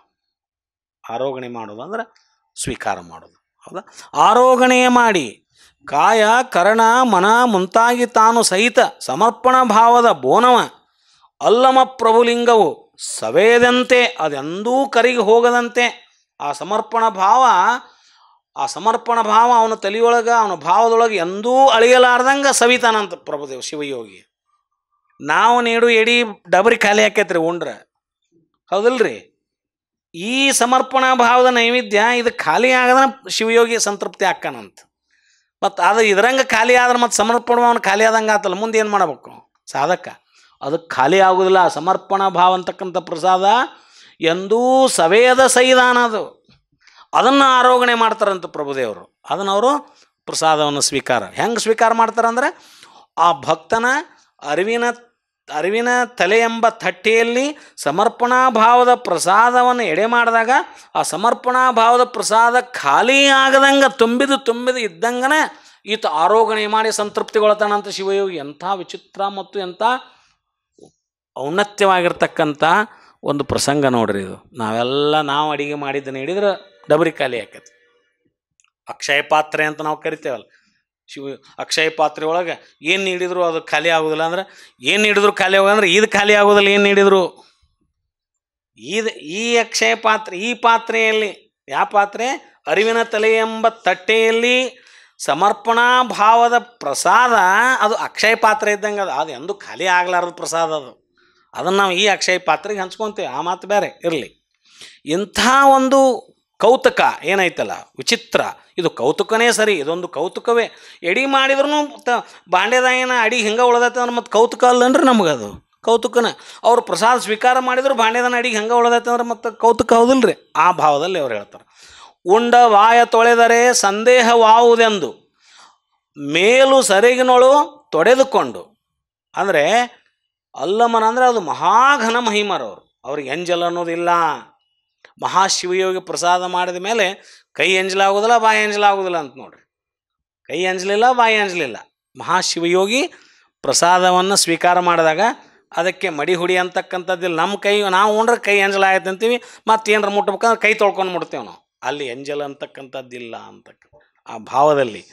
ಉಂಡ ಬಾಯಿ ಮಹಾಘನ ಮಹಿಮ ಅಲ್ಲಮ ಪ್ರಭುದೇವರ ಬಾಯಿ ಅದು ಮಹಾಘನ ಮನ. ಅದು ಮಹಾಘನ ಮನ. ಅದು ಮನದಲ್ಲೇ ಅವರು ಸ್ವೀಕಾರ ಮಾಡಿದ್ದಿರ್ತದು. ಮಹಾಘನ ಮನ ಅದು. ಭಕ್ತಿಯ ಸ್ವೀಕರಿಸಿದ ಬಾಯಿ ಅದು, ಬೇರೆ ಏನನ್ನು ಸ್ವೀಕರಿಸಿಲ್ಲದು. ಸಮರ್ಪಣಾ ಭಾವದ ಭಕ್ತಿಯನ್ನು ಸ್ವೀಕಾರ ಮಾಡ್ಯಾರ ಅವರು. ನಾವು ಮಾಡಿದ ಬೆಣಗಾಯಿ ಬದ್ನಿಕಾಯಿ ಉದುರಬ್ಯಾಳಿ ತಿಂದಿದ್ದಲ್ಲದು, ಊಟ ಮಾಡಿದ್ದಲ್ಲದು. ಅದು ಭಕ್ತಿಯ ಸಮರ್ಪಣಾ ಭಾವದ ಎಡೆ. ಅದು ಭಕ್ತಿಯ ಸಮರ್ಪಣಾ, ಅದಕ್ಕೆ ಎಂಜಲಿಲ್ಲ. ಅದು ಎಂದೂ ಎಂಜಲಾಗದು. ಕೈ ಮುಸುರೆಯಾಗದು. ಕೈ ಎಂದೂ ಮುಸುರೆಯಾಗದು. ಅದು ತೊಳೆಯಲು ಬಾರದು. ಅದನ್ನು ಉಂಡೆ ಅಂತೇಳಿದ್ರೆ ನಾವು ಹೆಂಗೆ ತೊಳ್ಕೊತೇವಲ್ಲ ಹಂಗೆ ಮಹಾಶಿವಯೋಗಿ ಪ್ರಸಾದ ಮಾಡಿದ ಮೇಲೆ ನಾವು ಕೈ ತೊಳ್ಕೊಳ್ಳೋ ಹಂಗಿಲ್ಲ. ಅವನು ಬಾಯಿ ತೊಳ್ಕೊಳಂಗಿಲ್ಲ. ಅಂದರೆ ಅದು ಭಕ್ತಿಯ ಪ್ರಸಾದವನ್ನು ಸೇವನೆ ಮಾಡ್ಯಾರ ಹೊರತು ಬೇರೆ ಇನ್ನೇನಲ್ಲ ಅಂತ. ತೊಳೆದರೆ ಅದು ನಿಜ ಜಂಗಮವಲ್ಲವೆಂಬ ಸಂದೇಹ. ಅಕಸ್ಮಾತ್ ತೊಳ್ಕೊಂಡಂದ್ರೆ ಆತ ನಿಜ ಜಂಗಮ ಅಲ್ಲ ಅಂತ. ಉನ್ಮನದ ಉನ್ನತ ಪರಿಣಾಮ ತೃಪ್ತಿಯ ಸೆರಗಿನಿಂದಲೇ, ಎಂಥ ಸೆರಗಂಗಾರ ನಾವು ಹೊರಗೆ ಟಾವಲಿಗೆ ಕೈ ಒರೆಸುವಂತೀವಿ, ಹೌದಿಲ್ರಿ? ಕೈ ತೊಳ್ಕೊಂಡು ಟಾವಲಿಗೆ ಅವರು ಯಾವ ಸೆರಗಿಗೆ ಕೈ ತೊಳ್ಕೊತಾರೆ ನೋಡ್ರಿ ಇಲ್ಲಿ. ಉನ್ಮನದ ಉನ್ನತ ಪರಿಣಾಮ ತೃಪ್ತಿ, ಒಳಗೇನು ಪರಿಣಾಮ ತೃಪ್ತಿ ಆಗೈತಿಲ್ಲ, ಆ ತೃಪ್ತಿ ಎಂಬ ಸೆರಗಿನಿಂದಲೇ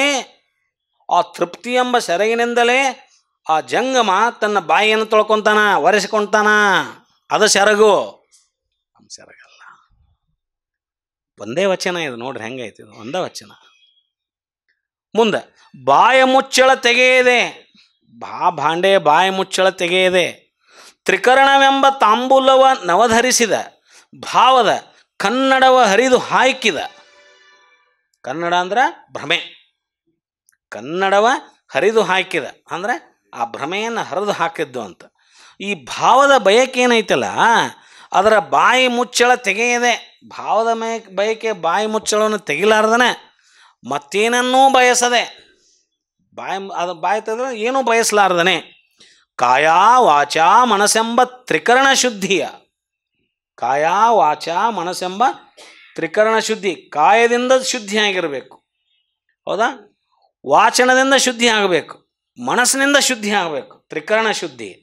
ತ್ರಿಕರಣ ಶುದ್ಧಿ ಎಂಬ ತಾಂಬೂಲವ ಕೇಳಿದ. ನಮ್ಮ ತಾಂಬೂಲ ಏನು?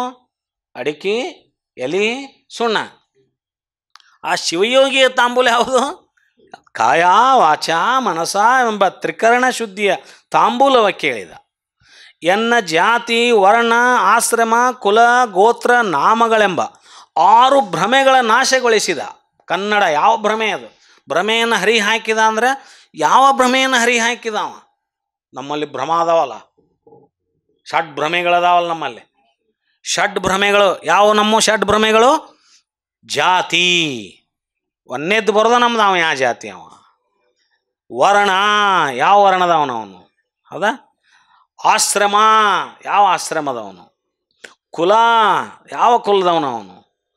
ಗೋತ್ರ, ಹೌದಾ? ಗೋತ್ರ, ನಾಮ, ಈ 6 ಭ್ರಮೆಗಳಿಂದ ಹೊರಗೆ ಬರ್ಬೇಕು ನಾವು ಫಸ್ಟು. ಶಿವಯೋಗಿ ಏನು ಮಾಡ್ತಾರ ನಮಗಂದರೆ, ಆ 6 ಭ್ರಮೆಗಳ ಕನ್ನಡವ ಹರಿದು ಹಾಕಿ ಆ ಭ್ರಮೆಗಳಿಂದ ಹೊರಗೆ ಬರ್ಬೇಕು ನಾವು. ಸಾಧನಾ ಹಂತದಲ್ಲಿ ಇರೋರಿಗೆ ಇದು ಮೊದಲು ಹೋಗ್ಬೇಕದು. ನಾ ಯಾವ ಜಾತಿ ಅವ, ಯಾವ ಧರ್ಮದವ, ಯಾವ ಕುಲದವ, ಯಾವ ನಾಮದವ ನಾನು, ಇವೆಲ್ಲ ಹೋಗ್ಬೇಕು.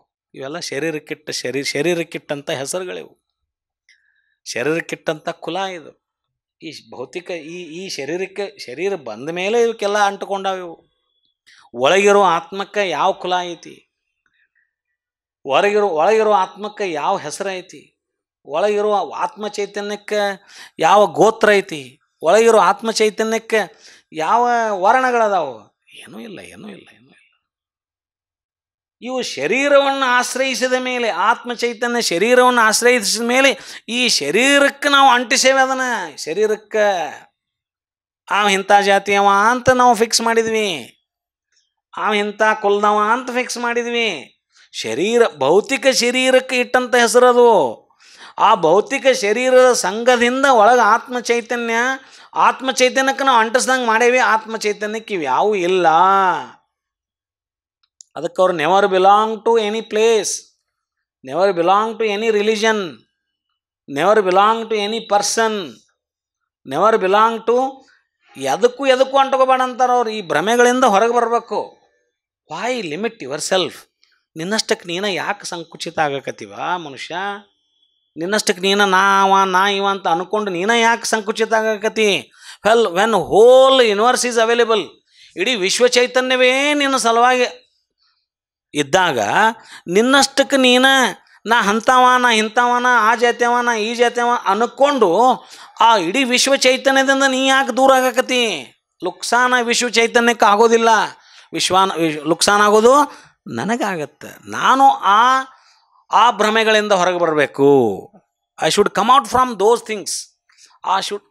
ಸಾಧಕನವ ಆ ಭ್ರಮೆಗಳಿಂದ ಹೊರಗೆ ಬರಬೇಕು ಅಂತಕ್ಕಂಥದ್ದು. ಅಲ್ಲಿ ಅಂಥ ತ್ರಿಕರಣ ಶುದ್ಧಿ ಅಂತಕ್ಕಂಥ ಆ ತಾಂಬೂಲವನ್ನು ಕೇಳಿ ಎನ್ನ ಜಾತಿ, ವರ್ಣ, ಆಶ್ರಮ, ಕುಲ, ಗೋತ್ರ, ನಾಮಗಳೆಂಬ 6 ಭ್ರಮೆಗಳ ನಾಶಗೊಳಿಸಿದ ಶಿವಯೋಗಿ ಗುರು ಆತನ ಪಾದಕ್ಕೆ ನಾನು ಶರಣೆಂದು ಪಾದೋದಕವ ಕೊಂಡೆ.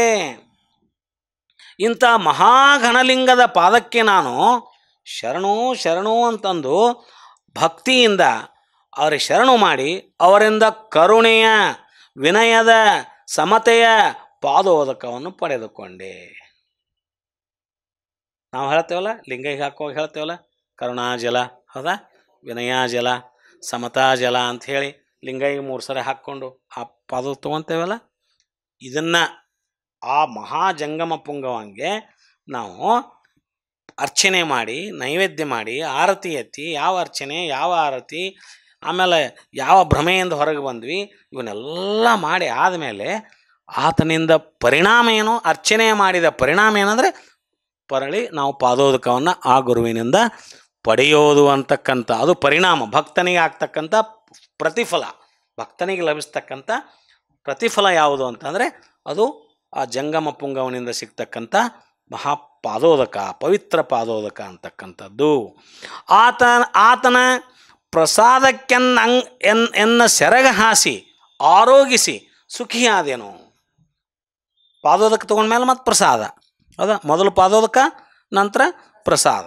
ನಮ್ಮ ಅಷ್ಟಾವರಣದಲ್ಲಿ ಬರೋದು ಅದೇ, ಹೌದಾ, ಗುರು, ಲಿಂಗ, ಜಂಗಮ, ಪಾದೋದಕ, ಪ್ರಸಾದ. ಅರ್ಚನೆ ಮಾಡಿದ ಮೇಲೆ ಗುರುಲಿಂಗಮರ ಜಂಗಮರ ಅರ್ಚನೆ ಮಾಡಿದ ಮೇಲೆ ಅದರ ಆ ಅರ್ಚನೆಯ ಫಲವಾಗಿ ನಮಗೆ ಸಿಗೋದು ಮೊದಲು ಪಾದೋದಕ.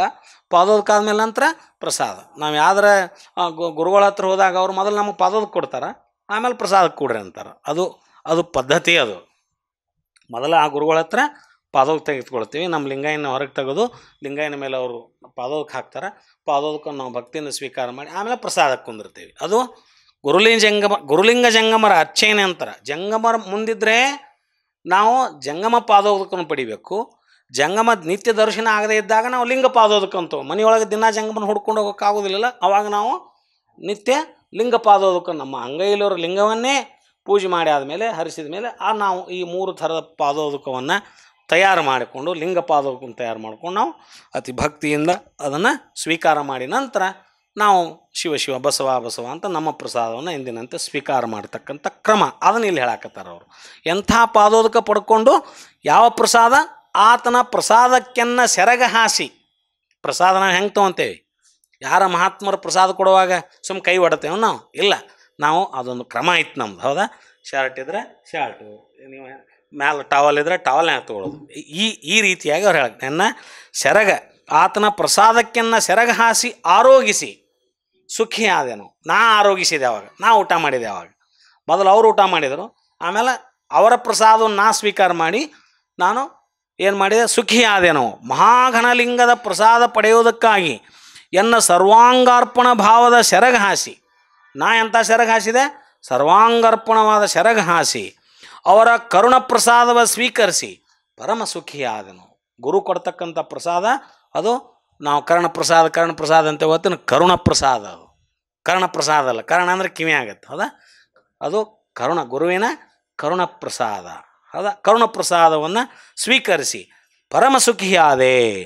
ಕಪಿಲ ಸಿದ್ಧ ಮಲ್ಲಿಕಾರ್ಜುನಯ್ಯ ನಿಮ್ಮ ಶರಣ ಪ್ರಭುದೇವರ ಕರುಣವೆನಗೆ. ಈಗ ಹೇಳಿದ್ರು ಅವರು, ನಿಮ್ಮ ಶರಣ ಕಪಿಲ ಸಿದ್ಧ ಮಲ್ಲಿಕಾರ್ಜುನ ಅನ್ನೋದು ಯಾರಿಗೆ, ಆ ಸಹಜ ಸ್ಥಳದ ಆ ಒಂದು ಆದಿಶಕ್ತಿಗೆ, ಹೌದಾ. ಕಪಿಲ ಸಿದ್ಧ ಮಲ್ಲಿಕಾರ್ಜುನ ಅಂತ ಹೇಳೋದು ಇವರು ಹೇಳೋದು ಆ ಶಕ್ತಿಗೇನೆ, ಹೌದಾ. ಗುಹೇಶ್ವರ ಅಂತ ಹೇಳೋದು ಆ ಶಕ್ತಿಗೇನೆ. ಇವರು ಅಡ್ರೆಸ್ ಮಾಡೋದು ಅವ್ರಿಗೇನೆ, ಎಲ್ಲರೂ ಅಡ್ರೆಸ್ ಮಾಡೋದು ಅವ್ರಿಗೇನೆ. ಈಗ ಪಾರ್ಲಿಮೆಂಟ್ನಾಗ ಅದು ಚರ್ಚೆ ನಡೆದಾಗ ಸದಸ್ಯರು ಚರ್ಚೆ ಮಾಡೋದಲ್ರಿ, ನೀವು ಹಿಂಗಂದ್ರೆ ಅಂತ ಅಲ್ಲಿ ಒಬ್ಬ ಸ್ಪೀಕರ್ ಕುಂತಿರ್ತಾರೆ, ಹೌದ್ರೆ. ಅಧ್ಯಕ್ಷ ಮಹೋದಯ ಅಂತಾರೆ ಅವ್ರು. ಇವ್ರಿಗೆ ಏನಾರು ಉತ್ತರ ಕೊಡೋದಿತ್ತಂದ್ರೆ ಅಧ್ಯಕ್ಷ ಮಹೋದಯ ಅಂತ ಅವ್ರಿಗೆ ಹೇಳ್ತಾರೆ ಅವರು. ಅಂದ್ರೆ ಇವ್ರಿಗೆ ನೇರವಾಗಿ ಹೇಳಕ್ಕೆ ಬರೋಂಗಿಲ್ಲ, ಅದನ್ನು ಅವ್ರಿಗೆ ಹೇಳ್ಬೇಕು. ಹೊಳ್ಳಿ ಅವರು ಇವ್ರ ಕಡೆಯಿಂದ ಉತ್ತರ ಕೇಳಿದಾಗ ಅವರು ಅಧ್ಯಕ್ಷ ಮಹೋದಯ ಅಂತ ಅವ್ರಿಗೆ ಹೇಳ್ತಾರೆ. ಹಂಗಿಲ್ಲ, ಗುಹೇಶ್ವರ ಅಂತ ಅನ್ನೋದು ಅದೇ ಆದಿ ಸ್ಥಳಕ್ಕೇ, ಇವರು ಕಪಿಲ ಸಿದ್ಧ ಮಲ್ಲಿಕಾರ್ಜುನ ಅನ್ನೋದು ಅವರು ಅಲ್ಲೇ ಅಡ್ರೆಸ್ ಮಾಡೋದು. ಅರ್ಥ ಆತಲ್ಲ, ಒಂದು ಕಲ್ಪನೆ ಬರಾಕತೈತಲ್ಲಿ. ಕಪಿಲ ಸಿದ್ಧ ಮಲ್ಲಿಕಾರ್ಜುನ ಆ ಸ್ಥಳಕ್ಕೆ ಹೇಳಿದ್ರು ಅವರು, ಮೂಲ ಸ್ಥಳಕ್ಕೆ ನಿಮ್ಮ ಶರಣ ಅಂದ್ರೆ ನಿಮ್ಮ ಶರಣ ಯಾರು, ಪ್ರಭುದೇವರ ಅಂತ, ಹೌದಾ. ನಿಮ್ಮ ಶರಣ ಪ್ರಭುದೇವರ ಕರುಣವೆನಗೆ ಅವ್ರ ಕರುಣ ನನಗೆ ಸಾಧ್ಯವಾದ ಪರಿಯನೇನೆಂದು ಉಪಮಿಸುವೇನೋ. ಅವ್ರ ಕರುಣ ನನಗೆ ಸಿಕ್ತಲ್ಲ ಈಗ, ಅದನ್ನು ಏನಂತ ಉಪಮಿಸಲಿ ನಾನು, ಏನಂತ ಹೇಳಿ ನಾನು ಅನ್ನಕತ್ತಾರ ಅವ್ರು. ಏನಂತ ಹೇಳಿ, ಇಂತಹ ಮಹಾಶರಣಲಿಂಗ ಪ್ರಭುದೇವರ ಕರುಣವು ದೊರೆಯುವುದು ಅಸಾಧ್ಯ, ಇದು ಅಸಾಧ್ಯ ಆಗಿತ್ತು. ಇಂಥ ಪ್ರಭುದೇವರ ಕರುಣ ಸಿಗೋದು ಅಸಾಧ್ಯದ ಮಾತಾಗಿತ್ತು. ನನಗೆ ಆ ಅಸಾಧ್ಯ ಇವತ್ತು ಸಾಧ್ಯವಾಗಿದೆ. ಅವರ ಕರುಣೆ ನನ್ನ ಮೇಲಾಗಿದೆ, ಇಂದು ಸಾಧ್ಯವಾಗಿದೆ. ಅದರ ಪರಿಣಾಮ, ರಿಸಲ್ಟ್ ಅಂತ ಕರಿತೇವಲ್ಲ, ಆ್ಯಸ್ ಎ ರಿಸಲ್ಟ್, ಅದರ ಪರಿಣಾಮ ಅದಾವ ಮಾತಿನಲ್ಲಿಯೂ ಉಪಮಿಸಿ ಹೇಳಲಕ್ಕಾಗುವುದು. ಅದು ಎಷ್ಟು ನನಗೆ ಪರಿಣಾಮ ಆಗೈತಿ ಅನ್ನೋದನ್ನು ನನಗದನ್ನು ಏನೂ ಹೋಲಿಕೆ ಮಾಡಿ ಹೇಳಕ್ಕೆ ಬರೋದಷ್ಟು ನನಗದು ಅಷ್ಟು ಪರಿಣಾಮ ಆಗೈತಿ ಅಂತ, ಅಷ್ಟು ಪರಿಣಾಮ ಆಗೈತಿ.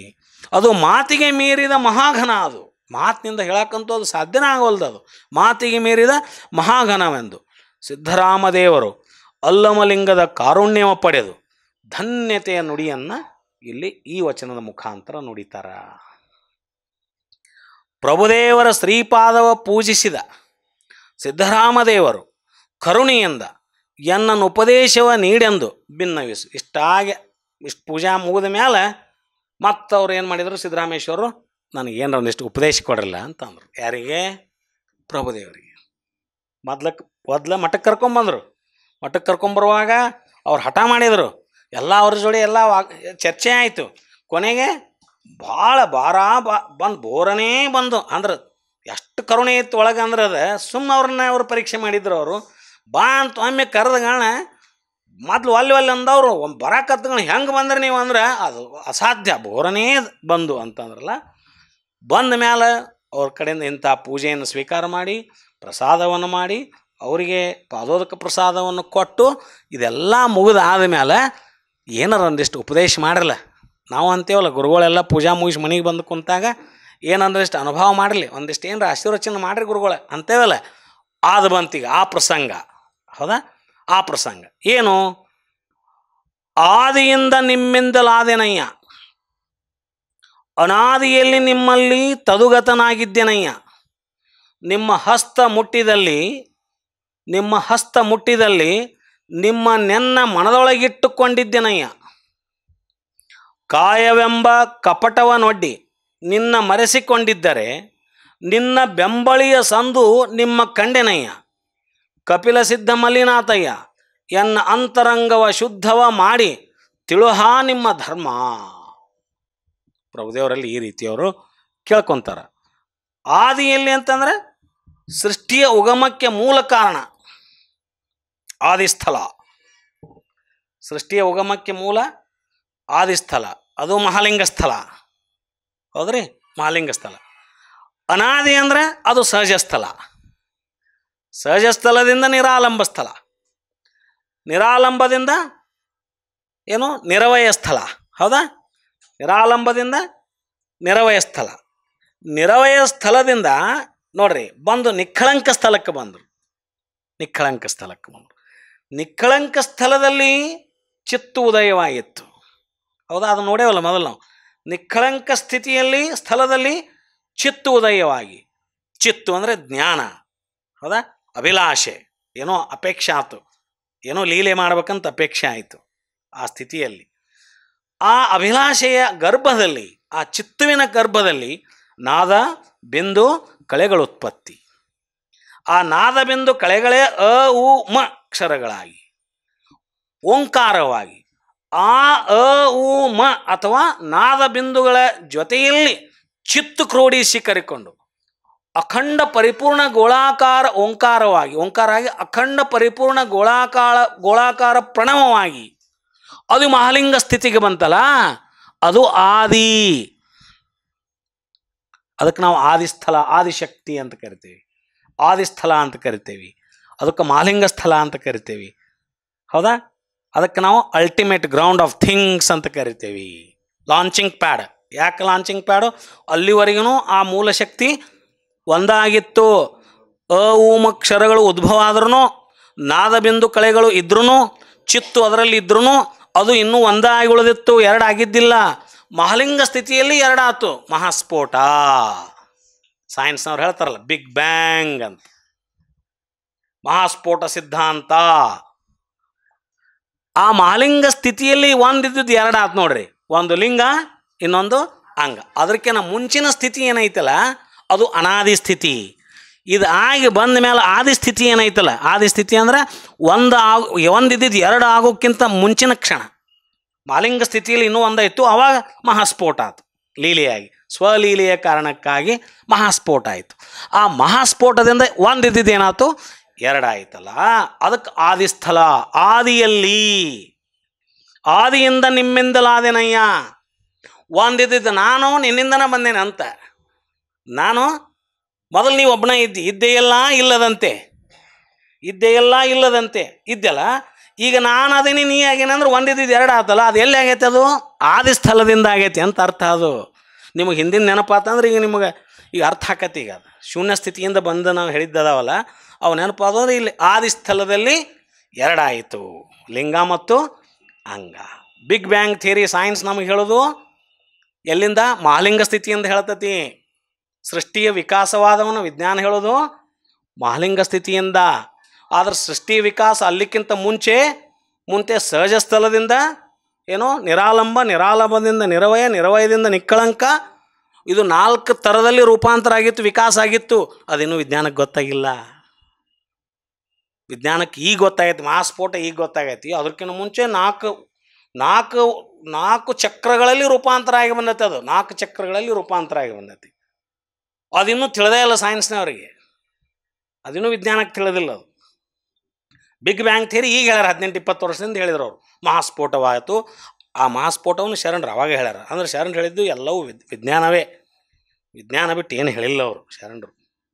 ವಿಜ್ಞಾನಕ್ಕೆ ಈಗ ತಿಳಿಬೇಕಾಯ್ತು. ಅದಕ್ಕೆ ವಿಜ್ಞಾನ ಶರಣರು ಏನು ಹೇಳ್ಯಾರಲ್ಲ ಅದನ್ನು ಹುಡ್ಕೊಂತ ಹೋಗ್ಬೇಕು. ಶರಣರು ವಿಜ್ಞಾನ ಏನು ಹೇಳ್ಯಾರ ಅಂತ ಹುಡ್ಕೋ ಅವಶ್ಯಕತೆ ಇಲ್ಲ. ವಿಜ್ಞಾನನ ಶರಣರನ್ನ ಮೇಲೆ ಹತ್ತಿದ್ರು ಇದು ಗುರ್ತಾಕತಿ, ಅಲ್ಲಿ ತನಕ ಗೊತ್ತಾಗೋದಿಲ್ಲ ಇದು ಅಂತ. ಎಲ್ಲವೂ ವಿಜ್ಞಾನ ಸಮ್ಮತವಾಗಿಯೇ, ಪ್ರಕೃತಿ ಸಹಜವಾಗಿಯೇ, ಪ್ರಕೃತಿಯ ವಿರುದ್ಧವಾಗಿ ಶರಣರು ಏನೂ ಹೇಳಿಲ್ಲ. ಪ್ರಕೃತಿಯ ಸಹಜವಾಗಿ ಹೇಳಿದ್ದಕ್ಕೆ ಪ್ರಕೃತಿ ವಿಜ್ಞಾನ ಅಂತ ಒಪ್ಪಿದ್ರೆ ವಿಜ್ಞಾನ ಸಮ್ಮತವಾಗಿಯೇ ಎಲ್ಲ ಹೇಳ್ಯಾರ ಅವರು. ವಿಜ್ಞಾನ ಸಮ್ಮತವಾಗಿ ಕರ್ಣದಲ್ಲಿ ಜನಿಸಿದವರು ಉಂಟೆ ವಿಜ್ಞಾನದು, ಅವ್ರು ನಂಬ್ಯಾರ ಅನ್ನೋದನ್ನು. ಬುವಾಬಾಜಿ ನಂಬ್ಯಾರನ್ನು ಶರಣರು ಇಲ್ಲ. ಸೈನ್ಸ್ ಬುವಾಬಾಜಿ ನಂಬ್ತೈತೇನೆ ಇಲ್ಲ. ಶರಣರು ಬುವಾಬಾಜಿ ನಂಬ್ಯಾರನ ಇಲ್ಲ. ಹೊಲೆಗಂಡಲ್ಲದೆ ಪಿಂಡಕ್ಕೆ ಆಶ್ರಯ ಉಂಟೆ, ಜಲಬಿಂದುವಿನ ವ್ಯವಹಾರ ಒಂದೇ. ಬಯಾಲಜಿ ಹೇಳ್ಯಾರಲ್ಲೇ, ಬಯಾಲಜಿ ಹೇಳ್ಯಾರ ಅವರು. ಮೈಕ್ರೋಬಯಾಲಜಿ ಹೇಳ್ಯಾರಲ್ಲಿ. ಜಲಬಿಂದುವಿನ ವ್ಯವಹಾರ ಒಂದೇ. ಅವ ಶ್ರೀಮಂತರಲಿ ಬಡವಿರಲಿ, ಯಾವ ಜಾತಿ ಇರಲಿ, ಮತ್ತೊಬ್ಬ ಇರಲಿ, ಅವ ಮಾನವ ಇರಲಿ, ಪ್ರಾಣಿ ಇರಲಿ, ಜಲಬಿಂದುವಿನ ವ್ಯವಹಾರ ಒಂದೇ ಅದ. ಯಾರು ಏನು ಸಂಬಂಧ ಇಲ್ಲ ಅದಕ್ಕೆ. ಹೌದಾ? ಮುಟ್ಟಾದರೆ ಮುಟ್ಟಿ ಎಂಬ ಜನರು, ಅದೇ ಮುಟ್ಟು ಗಟ್ಟಿಯಾಗಿ ಮಗುವಾದರೆ ಲಟಲಟನಿ ಮುದ್ದಿಕ್ಕುವರು. ವಿಜ್ಞಾನ ಹೇಳ್ಯಾರಲ್ಲೇ. ಹೌದಾ? ವಿಜ್ಞಾನ ಬಿಟ್ಟು ಏನು ಹೇಳ್ಯಾರ ಶರಣರು? ಏನೂ ಹೇಳಿಲ್ಲ ಅಂತ. ಇಲ್ಲಿ ಆದಿಯಿಂದ ನಿಮ್ಮಿಂದಲಾದನಯ್ಯ, ಅನಾದಿಯಲ್ಲಿ ನಿಮ್ಮಲ್ಲಿ ತದುಗತನಾಗಿದ್ದೇನಯ್ಯ. ನಿಮ್ಮ ಹಸ್ತ ಮುಟ್ಟಿದಲ್ಲಿ ನಿಮ್ಮನೆನ್ನ ಮನದೊಳಗಿಟ್ಟುಕೊಂಡಿದ್ದೇನಯ್ಯ. ಕಾಯವೆಂಬ ಕಪಟವನ್ನೊಡ್ಡಿ ನಿನ್ನ ಮರೆಸಿಕೊಂಡಿದ್ದರೆ ನಿನ್ನ ಬೆಂಬಳಿಯ ಸಂದು ನಿಮ್ಮ ಕಂಡೆನಯ್ಯ. ಕಪಿಲ ಸಿದ್ಧ ಮಲ್ಲಿನಾಥಯ್ಯ ಎನ್ನ ಅಂತರಂಗದ ಶುದ್ಧವ ಮಾಡಿ ತಿಳು ಹೇಳ ನಿಮ್ಮ ಧರ್ಮ ಅನ್ನುವಂಥ ವಚನವನ್ನು ಮುಂದಿನ ವಾರ ನಾವು ಇದನ್ನೇನು ಮಾಡೋಣ, ವಿಶ್ಲೇಷಣೆ. ಸಮಯ ಆಯ್ತು ಈಗ 7 ಗಂಟೆ. ನಾವು ಇವತ್ತಿಗೆ ಇಲ್ಲಿದನ್ನು ಮುಗಿಸಿ ಈ ವಚನದ ವಿಶ್ಲೇಷಣೆಯನ್ನು ಮುಂದಿನ ವಾರ ತೆಗೆದುಕೊಳ್ಳೋಣ. ಸರ್ವರಿಗೂ ಶರಣಾರ್ಥಿ. ಶ್ರೀ ಗುರು ಬಸವಲಿಂಗಾಯ ನಮಃ. ಇಲ್ಲಿವರೆಗೆ ಶಂಭು ಹೆಗಡಾಳ್ ಅವರು ಅಲ್ಲಮಪ್ರಭು ಮತ್ತು ಸಿದ್ದರಾಮೇಶ್ವರರ ಒಂದು ಸಂಭಾಷಣೆಯನ್ನು ತುಂಬ ಅದ್ಭುತವಾಗಿ ನಡೆಸಿಕೊಟ್ಟಿದ್ದಾರೆ. ಅವರಿಗೆ ತಮ್ಮೆಲ್ಲರ ಪರವಾಗಿ, ಆನ್ಲೈನ್ ವೀಕ್ಷಕರ ಪರವಾಗಿ ಅನಂತ ಶರಣಾರ್ಥಿಗಳನ್ನು ಸಲ್ಲಿಸ್ತಾ ಇದ್ದೇನೆ. ಆನ್ಲೈನ್ನಲ್ಲಿ ವೀಕ್ಷಣೆ ಮಾಡತಕ್ಕಂಥ ಎಲ್ಲ ವೀಕ್ಷಕರಿಗೂ, ಇಲ್ಲಿ ನೆರೆದ ಶರಣ ತಂದೆ ತಾಯಿಗಳಿಗೂ ಶರಣಾರ್ಥಿ. ಇನ್ನು ನಾಳೆ 17/8/2025 ಕಲಬುರಗಿ ಬಸವ ಸಮಿತಿಯಿಂದ ಲಿಂಗೈಕ್ಯ ಶ್ರೀ ರೇವಣಪ್ಪ ಸಂಗಪ್ಪ ಮೀಸೆ ಹಾಗೂ ಲಿಂಗೈಕ್ಯ ಡಾಕ್ಟರ್ ಅನಿಲ್ ಮೀಸೆ ಅವರ ಸ್ಮರಣಾರ್ಥ ಅರಿವಿನ ಮನೆ 864ನೇ ಕಾರ್ಯಕ್ರಮ. ಅನುಭಾವಿಗಳು ಡಾಕ್ಟರ್ ಕಲ್ಯಾಣರಾವ್ ಜಿ ಪಾಟೀಲ್, ವಿಶ್ರಾಂತ ಪ್ರಾಧ್ಯಾಪಕರು, ಕಲಬುರಗಿ. ವಿಷಯ ಗುರುತತ್ವ.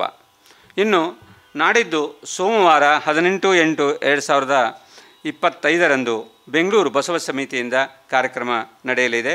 ಹಾಗೂ ಧಾರವಾಡ ಬಸವ ಸಮಿತಿಯಿಂದ ವಿಶೇಷವಾಗಿ ಈ ಶ್ರಾವಣ ಮಾಸ ಮುಕ್ತಾಯ ಆಗ್ತಾ ಬರ್ತಾ ಇದೆ.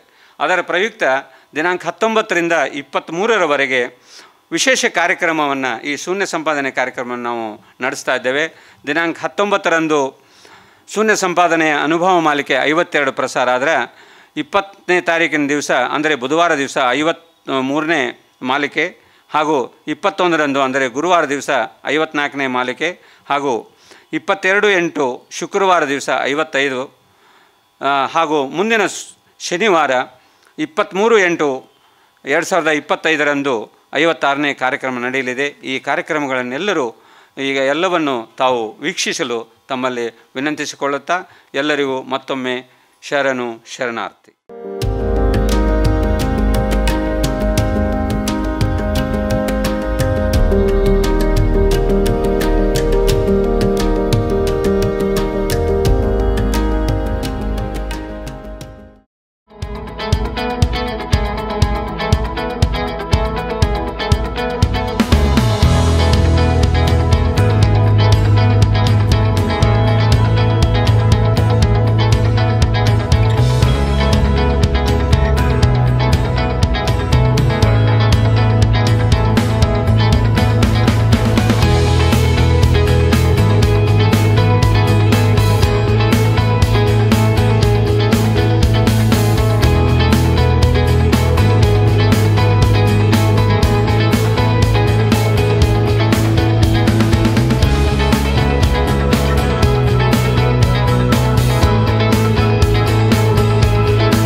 ಮಾಸಿದಡೆ ಮಹಾಮಜ್ಜನವ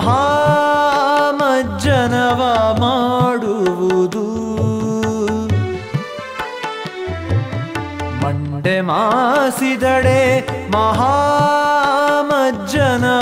ಮಾಡುವುದು,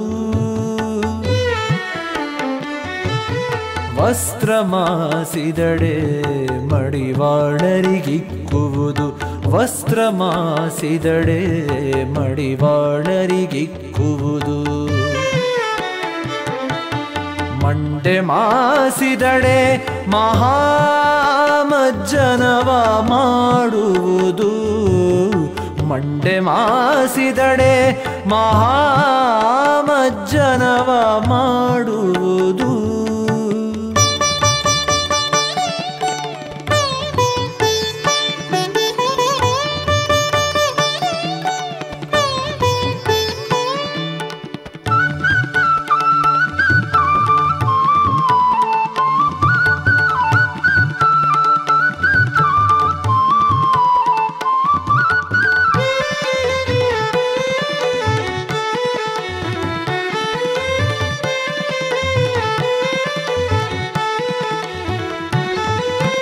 ಮನದ ಮೈಲಿಗೆಯ ತೊಳೆಯಬೇಕಾದಡೆ,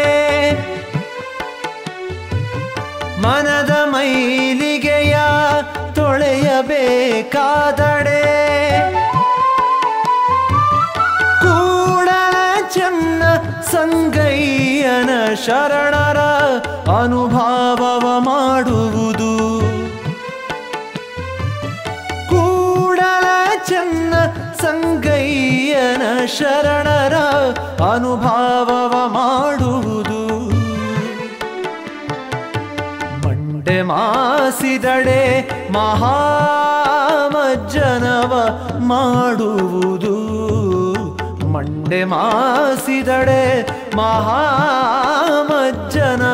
ಮಾಡುವುದು, ವಸ್ತ್ರ ಮಾಸಿದಡೆ ಮಡಿವಾಳರಿಗಿಕ್ಕುವುದು, ವಸ್ತ್ರ ಮಾಸಿದಡೆ ಮಡಿವಾಳರಿಗಿಕ್ಕುವುದು ಮಂಡೆ ಮಾಸಿದಡೆ ಮಹಾಮಜ್ಜನವ ಮಾಡುವುದು ಮಂಡೆ ಮಾಸಿದಡೆ ಮಹಾಮಜ್ಜನವ ಮಾಡುವುದು ಮಹಾಮಜ್ಜನವ